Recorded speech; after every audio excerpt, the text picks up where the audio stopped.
বন্ধুরা, এটা কি হয়ে গেল এশিয়া কাপে? এশিয়ার 2 নম্বর টিম আফগানিস্তানকে 8 রানে হারিয়ে দিল বাংলাদেশ। না বন্ধুরা, এটা আমরা কেউ এক্সপেক্ট করিনি যে আফগানিস্তানকে বাংলাদেশ হারিয়ে দেবে।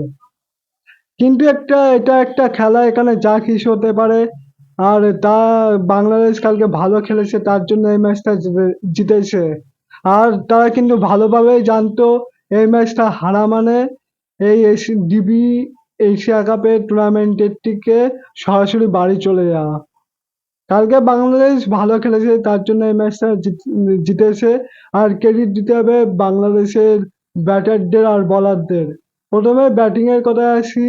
কালকে বাংলাদেশের ওপেনিংও ভালো খেলেছে। ক্রেডিট দিতে হবে তানজিদ, তারপরে সাফি, তারপরে হৃদয়কে, তারা কিন্তু ভালো ব্যাটিং করেছে। তারপর ওই আফগানিস্তানের খতরনাক বোলারদের সামনে তারা কিন্তু 154 রান করে 20 ওভারে। আরো একটু বেশি হতে পারতো। মানে তাদের প্রথম 10 ওভারে 87 রান ছিল। আমরা মানে এক্সপেক্ট করা যাচ্ছিল যে এই রানটা 170-75 হয়ে যাবে, কিন্তু তারপরে আফগানিস্তানের বলাররা একটু কামব্যাক করে এবং এই বাংলাদেশের স্কোরটাকে 154 রানে আটকে দেয়। আর তারপরে বাংলাদেশের বোলিং এর কি বলবো, দারুণ বোলিং। একটু মানে 154 রান ডিফেন্ড করতে গিয়ে অসাধারণ বোলিং করেছে তাদের বোলাররা। তাসকিন, মুস্তাফিজুর, নাজুম আহমেদ দারুণ বল করেছে। আর তার জন্য কালকে এই ম্যাচটা জিতেছে। আর বাংলাদেশ কালকে এই ম্যাচটা জেতেনি, তার পাশাপাশি কিন্তু এশিয়া কাপের টপ 4-এ কোয়ালিফাই করার সম্ভাবনা কিন্তু একটু হলেও খুলে গেল তাদের কাছে। রাস্তাটা একটু হলেও খুলে গেল তাদের কাছে।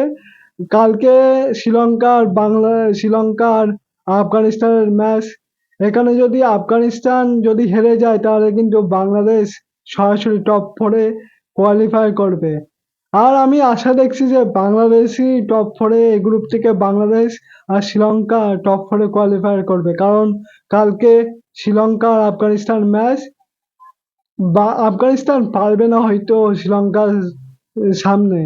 তাদের বোলিং ব্যাটিং দুটোই খতরনাক কিন্তু শ্রীলঙ্কার। আর তারা খুব ভালো ফর্মেও আছে। যেহেতু আমার মনে হচ্ছে কালকে আফগানিস্তান আর শ্রীলঙ্কা ম্যাচে শ্রীলঙ্কারই জিতবে, আর ওই গ্রুপ থেকে শ্রীলঙ্কার বাংলাদেশই টপ 4-এ কোয়ালিফাই করবে। তো তোমাদের কি মনে হচ্ছে টপ 4-এ কোন 4টে টিম কোয়ালিফাই করবে, সেটা কিন্তু কমেন্ট বক্সে অবশ্যই মেনশন করো। আর ক্রিকেটের সমস্ত আপডেট পেতে আমার চ্যানেলটিকে সাবস্ক্রাইব করে দিও। আর ফেসবুক থেকে দেখে থাকলে ফলো করে দিও।